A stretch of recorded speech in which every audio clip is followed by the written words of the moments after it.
বিয়ের কিছুদিন পরেই আমার স্বামী মারা যায়। তাই বাবার বাড়িতে ফিরে আসতে হয়েছিল। আমার মা নেই, অনেক বছর আগেই মা চলে গিয়েছিল। তারপর থেকে আমি বাবার সাথে থাকি। আমিই সব কাজ করি। ঘরের রান্না থেকে শুরু করে সবকিছু আমাকেই সামলাতে হয়। আমার বাবা খুব সাদাসিধে মানুষ। তার বন্ধুদের সাথেই সময় কাটাতে ভালোবাসেন। একদিন দুপুরে বাবা বলল, তার এক খুব কাছের বন্ধু আসবে আমাদের বাসায়। তিনি নাকি অনেকদিন পর আসছেন এবং রাতে আমাদের সাথেই থাকবেন। আমি কিছু বললাম না। শুধু ভাবছিলাম আমাকে কতটা ব্যস্ত থাকতে হবে রান্না বান্না আর সব আয়োজন নিয়ে। আমার প্রাণের বন্ধুরা পুরো গল্পটি শুনলে তোমাদের দাঁড়িয়ে যাবে। তাই গল্পটি শোনার আগে আমার একটি অনুরোধ, অবশ্যই এই ভিডিওতে একটি লাইক দিয়ে চ্যানেলটি সাবস্ক্রাইব করে দাও। বিকেলটা কেটে গেল কাজ করতে করতে। বাজার থেকে জিনিস আনতে হলো। আমি রান্নাঘরে ব্যস্ত হয়ে পড়লাম। মাছ মাংস ভাত তরকারি সব রেঁধে ফেললাম।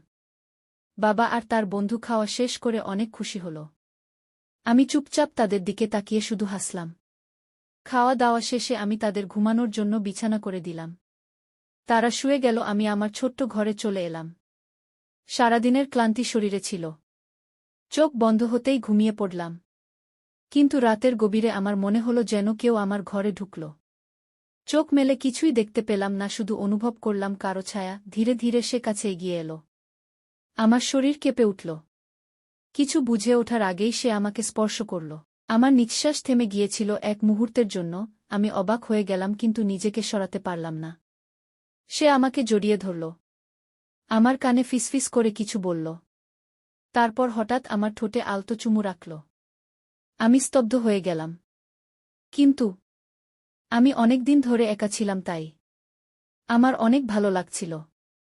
মনে হচ্ছিল এ রাত যেন শেষ না হয়ে যায়। হঠাৎ আমি এবার বুঝে ফেলেছি যে লোকটা আমার বাবার বন্ধু। গত রাতের সেই ঘটনার পর আমার ভেতরটা কেমন অদ্ভুত হয়ে গিয়েছিল। আমি চোখ মেলেই দেখলাম সকাল হয়ে গেছে। সূর্যের আলো জানালা দিয়ে ভেতরে ঢুকছে। কিন্তু আমার শরীর আর মন এখনও কেঁপে উঠছিল গত রাতের স্পর্শে। আমি বিছানা ছেড়ে উঠলাম। কাজে মন দিতে চেষ্টা করলাম। কিন্তু বারবার মনে হচ্ছিল সেই মুহূর্তটা আবারও ঘটছে। আমার ঠোঁটে যেন এখনও তার চুমুর উষ্ণতা লেগে আছে। আমি রান্নাঘরে ব্যস্ত ছিলাম। এমন সময় বাবার বন্ধু এসে দাঁড়ালো দরজার পাশে। চোখে এক অদ্ভুত হাসি। আমি কিছু বলতে পারছিলাম না। মনে হচ্ছিল বুকের ভেতর সব কথা আটকে গেছে। সে ধীরে ধীরে এগিয়ে এলো। আমাকে বলল কাল রাতের জন্য ভয় পেতে না। সে শুধু আমার একাকিত্ব বুঝতে পেরেছিল। তার কথা শুনে আমার চোখে পানি চলে এলো। আমি কাঁপা গলায় বললাম, আমি অনেক দিন ধরে একা ছিলাম। সে আমার হাত ধরে ফেলল। আমি আর হাত সরাতে পারলাম না। তার চোখের দিকে তাকিয়ে থাকতেই বুকটা কেমন উষ্ণ হয়ে উঠল। আমার মনে হচ্ছিল এতদিন ধরে আমি যার খোঁজ করছিলাম সে যেন এই মানুষটাই। সেদিন দুপুরে আমি যখন একা ছিলাম তখন হঠাৎ সে আবার এসে দাঁড়াল। চারপাশে কেউ ছিল না। সে আলতো করে আমার চুলে হাত বুলিয়ে দিল। আমি চোখ বন্ধ করতেই তার বাহুর মধ্যে হারিয়ে গেলাম। মনে হচ্ছিল যেন পৃথিবীর সব কষ্ট দূর হয়ে গেছে। আমরা চুপচাপ দাঁড়িয়েছিলাম। কথা ছিল না, তবুও হৃদয়ের ভেতর দিয়ে কথা চলছিল। সে আমার কপালে চুমু দিল। আমি চোখ নামিয়ে ফেললাম। কিন্তু ভেতরে এক অদ্ভুত সুখ কাজ করছিল। বিকেলের পর আমরা একসাথে বসে গল্প করলাম। আমরা দুজনেই হাসছিলাম। অনেক সহজ কথাও তখন খুব মিষ্টি মনে হচ্ছিল। আমি টের পেলাম আমাদের মাঝে এক অদৃশ্য টান তৈরি হয়েছে, যেটা আমি আগে কখনো অনুভব করিনি। রাত হলে সবাই ঘুমিয়ে পড়ল। কিন্তু আমার চোখে ঘুম আসছিল না।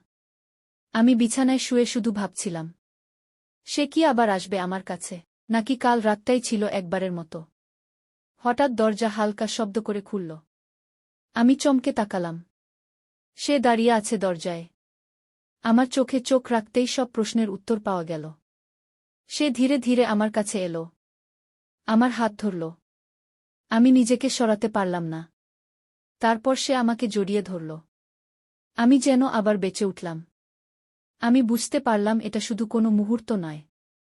এটা আমাদের নতুন সম্পর্কের শুরু, যেখানে থাকবে বন্ধুত্ব, ভালোবাসা আর অনেক মিষ্টি অনুভূতি। এভাবেই আমাদের দ্বিতীয় রাত শুরু হলো। আমার মনে হচ্ছিল আমি আবার নতুন জীবন খুঁজে পাচ্ছি। একাকিত্ব ভেঙে আবার আলো ফিরে আসছে। দ্বিতীয় রাতের সেই ঘটনার পর সকালে ঘুম ভাঙতেই আমার মনটা কেমন আলো ঝলমল লাগছিল। আমার মনে হচ্ছিল আমি যেন নতুন কেউ হয়ে গেছি। বিয়ের পর যে ভালোবাসা আর স্নেহ আমি হারিয়েছিলাম সেটা আবার ফিরে এসেছে। আমি রান্নাঘরে নেমেই খেয়াল করলাম বাবার বন্ধু আমাকে দেখছে। চোখে তার অদ্ভুত মমতা আর হাসি। আমি চুপচাপ কাজ করছিলাম কিন্তু মনটা কাঁপছিল। কারণ আমি জানতাম আজ আবার কিছু নতুন হতে পারে। খাওয়া দাওয়া শেষে বাবা আর উনি গল্পে মশগুল হয়ে গেলেন। আমি এক কোণে বসে শুধু তাদের কথা শুনছিলাম। কিন্তু তার চোখ বারবার আমার দিকে চলে আসছিল। আমি চোখ নামিয়ে নিচ্ছিলাম কিন্তু ভেতরে ভেতরে আমি খুশি হচ্ছিলাম। বিকেলের দিকে বাবার বন্ধু হঠাৎ বলল সে একটু হাঁটতে যাবে। আমি কাপড় শুকাতে যাচ্ছিলাম তখনই সে বলল তুমি কি আমার সাথে যেতে চাও? আমি কিছুক্ষণ চুপ করে থেকে মাথা নাড়লাম। আমরা দুজন একসাথে বাড়ির পেছনের পথ ধরে হাঁটতে লাগলাম। পাখির ডাক আর হাওয়ার শব্দ মিলেমিশে এক অদ্ভুত পরিবেশ তৈরি করেছিল। সে ধীরে ধীরে বলল তোমাকে একা দেখে আমার খুব কষ্ট হয়। তুমি অনেক শক্ত মনের মেয়ে তবুও আমি জানি তোমার ভেতর কতটা শূন্যতা আছে। তার কথা শুনে আমি অবাক হয়ে তাকালাম। আমার চোখ ভিজে গেল। আমি বললাম আমি সত্যিই একা, আমি কাউকে পাইনি এতদিন। সে আমার হাত ধরল, আমি আর হাত সরালাম না। মনে হচ্ছিল এই হাতই আমার আসল ভরসা। হাঁটতে হাঁটতে আমরা একটা গাছের নিচে দাঁড়ালাম। সে আলতো করে আমার গালে হাত রাখল। আমার বুক ধকধক করছিল। আমি চোখ বন্ধ করে ফেললাম। তারপর অনুভব করলাম সে আমাকে বুকের সাথে জড়িয়ে ধরেছে। আমার মনে হচ্ছিল সময় থেমে গেছে। পৃথিবীটা যেন আমাদের চারপাশে ঘুরছে আর আমরা দুজন শুধু কাছাকাছি হয়ে দাঁড়িয়ে আছি। তার ঠোঁট আমার কপালে ছুঁয়ে গেল। সন্ধ্যার পর আমরা বাসায় ফিরে এলাম। বাবা কিছু বুঝতে পারেনি। কিন্তু আমার চোখে মুখে সেই দিনের আলো যেন স্পষ্ট বোঝা যাচ্ছিল। আমি আমার ঘরে বসে শুধু তার কথাগুলো ভাবছিলাম। রাতের খাবারের পর আমি বিছানায় শুয়ে পড়লাম। কিন্তু ঘুম এলো না।